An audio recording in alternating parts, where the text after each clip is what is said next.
given we're staying here for another day, gonna put my Red Arc 150 watt solar blanket on, together with my 100 watt fixed mounted solar panel. That pretty much keeps everything going. I can charge my laptop, drones and all that stuff. Because I run the BCDC 1250 DC to DC charger, which has solar already built in up to 50 amp, so I don't need an extra solar regulator.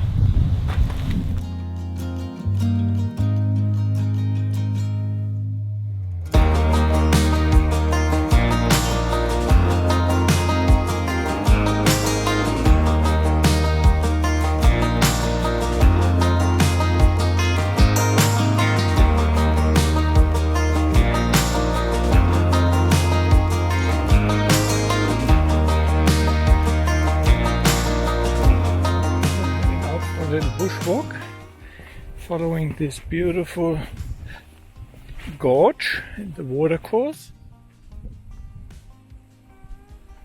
The red of these stones is just absolutely stunning. Yeah, well worth following the gorge. It's a bit of boulder hopping, to be honest, but it's waterhole after waterhole.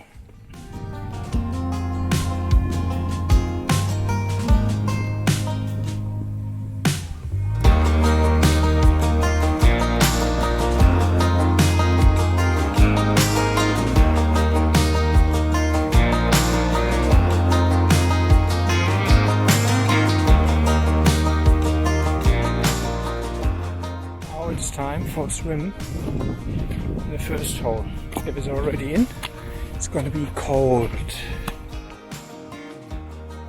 It is quite important if you go to places like this to not have sunscreen on you, no insect protection on you, and don't use soap anywhere in or near the water.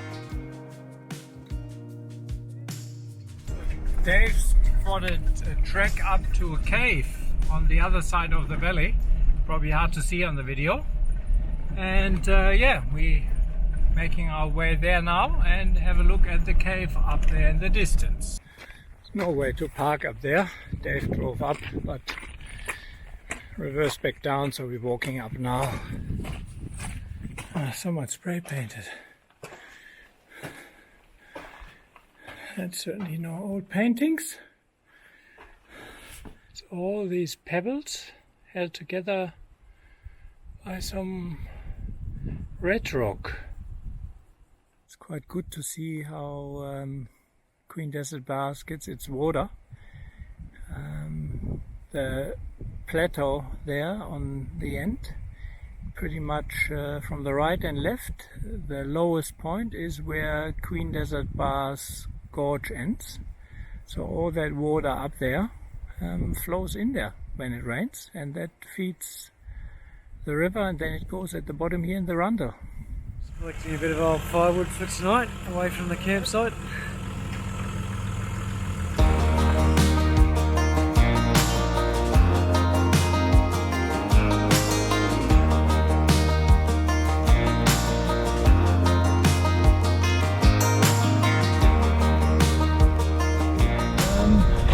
A while ago I read Bob Cooper's Outback Survival book. He's one of the foremost authorities in outback survival in Australia, and yeah, one of my Patreon supporters actually recommended the book to me, and I purchased it and read it, but learned a few new things, especially which I want to share with you, which I didn't know, that especially in the desert and so on, you do not ration your water in a way that you sip small amounts, because that actually is all absorbed. It doesn't go to your brain. So thanks a lot, Bob, for that tip. When you drink in a desert survival situation, if you have, always drink at least a cup, so that not just your organs but also your brain gets water, because otherwise obviously your ability to function and so on will diminish fairly quickly.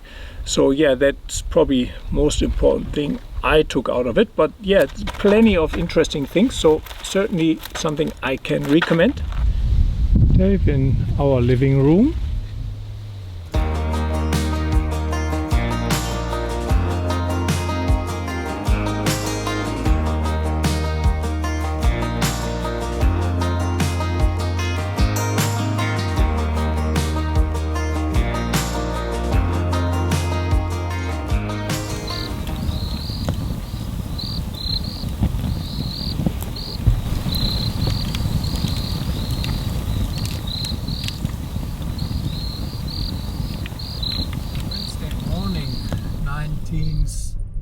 June. We're leaving Desert Queen Bath. Absolutely stunning place. Pretty remote. You got to make sure that you're completely self-sufficient, which you would be anyway if you're on the Canning, so that's no issue. The last 18 kilometers in is a pretty rough trek. Yeah, still I don't everything we have done in high range, but yeah, you have some good washouts. It certainly takes a fair bit of time to get in. Not much firewood around there, so it's advisable to bring firewood if you want to have a fire. Yeah, but the place is absolutely stunning. I can only highly recommend it. Bring a good shovel, because digging for your toilet stop, no toilet, no nothing here, is a bit difficult because everything is rocky country, but it is possible. Please do not just put the toilet paper there and put a stone on top as we have seen. It is ridiculous. You just got to look a bit around for a spot where you can dig, and it is possible. It's not a very old vehicle.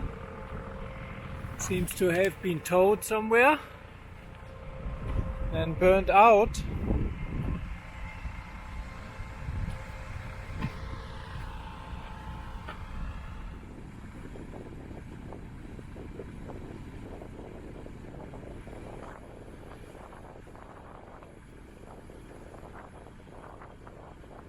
So back in Parnngurr, filling up again.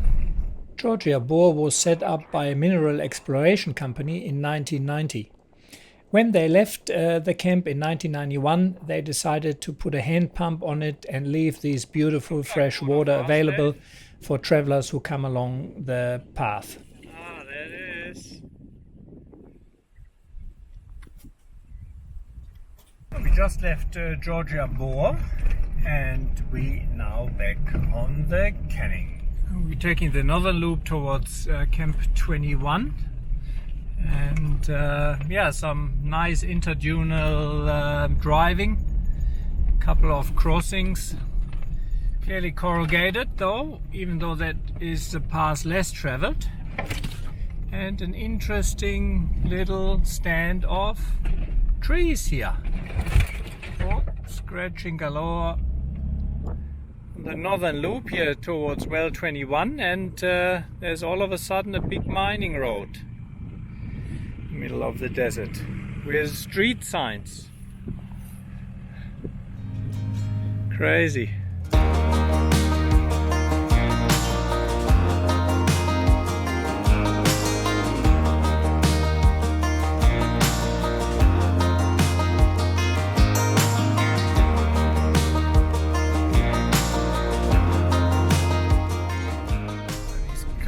Here are the tracks on it are pretty hard because they're compacted and it's in the dry, but if that is going to be wet, it's a very messy affair.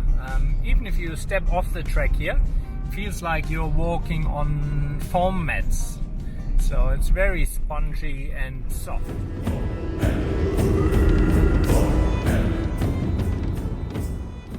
In indigenous culture, Kumpumpintil was off limits to the tribes neighboring the area, such as the Gurajara, Wanaman, Kadujara and the Pudijara. The reason for the taboo, which still exists today, derives from the lake's mythological association with the Ngayurnangalku spirit, thought to live below its surface. These ancestral cannibal beings with pointy teeth and claw-like fingernails are deemed capable of ripping even planes that intrude over the lake out of the airspace. The belief is that only on very windy days the spirits stay below the lake and you can go past or near the lake. Knowing these mythological stories, it felt a bit strange that we would sleep right next to the lake. It was one of the rare nights where I wouldn't have mind if we had a bit wind.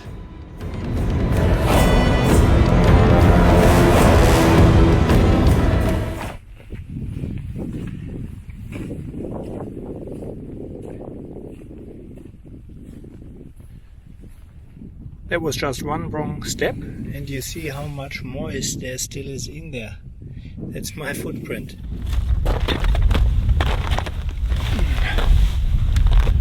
cold beer at Lake Disappointment.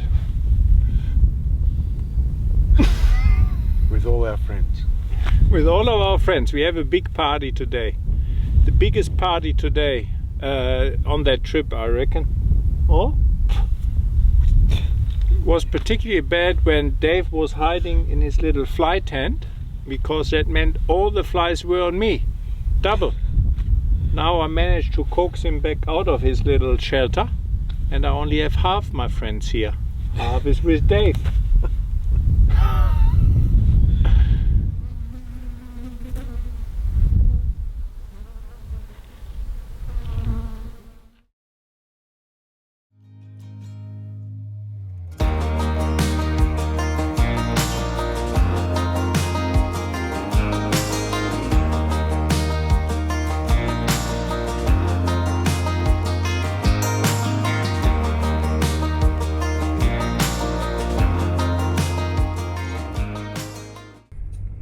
That's Savory Creek, which is full of water in the middle of the desert. However, it's super salty.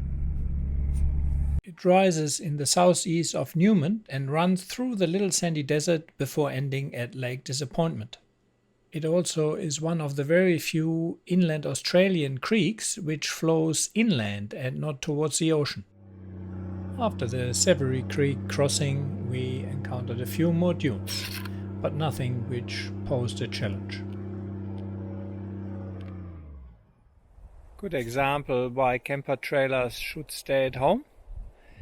That's one of the trailers who didn't make it over the canning. And the landscape changed again, and we had beautiful stands of desert oak and green savanna-like grass.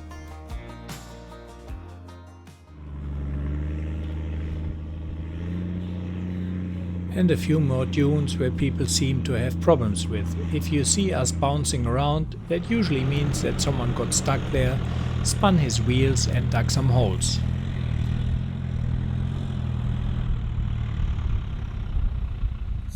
Another trailer who didn't make it. And some other vehicles on the canning. Well, 19. Not much left.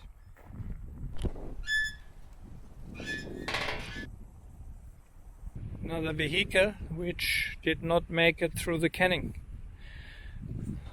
Not sure what happened here, whether it flipped or burned. But yeah, there are quite a few of them along the track. Yeah, we're traveling south just before the Onegunya Rockhole turn off on the canning, and unfortunately I didn't film it, but we just had a cat running in the track and then disappear in the bushes. So wildcats even around here.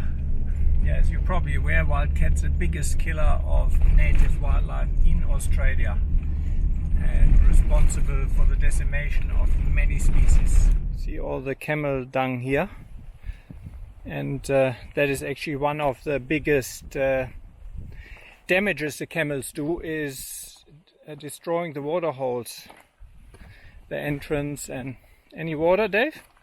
A little bit of moisture there, all the wasps are in there, but that's about it.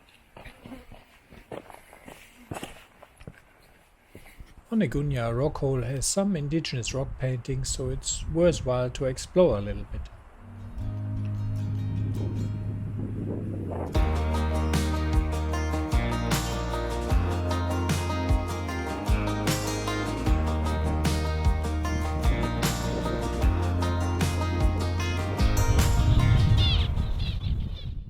On July 6, 1999, 6 vehicles from Victoria came down here with all the gear and material and restored these well. Thank you very much, greatly appreciated. Beautiful.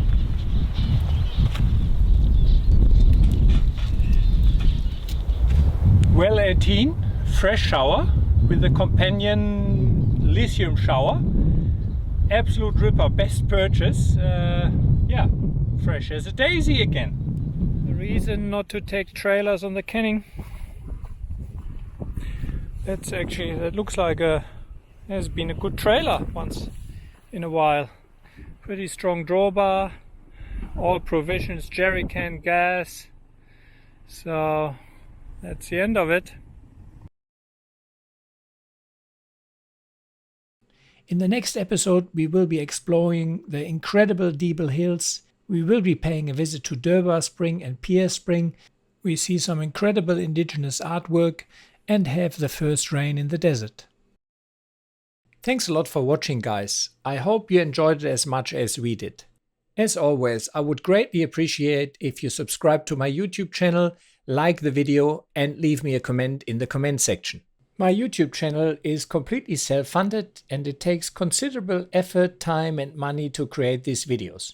If you'd like to support me in this, please consider becoming one of my patrons on Patreon, where you can donate a small monthly contribution which will help me to cover some of the cost. For these you will receive early access to all of my videos.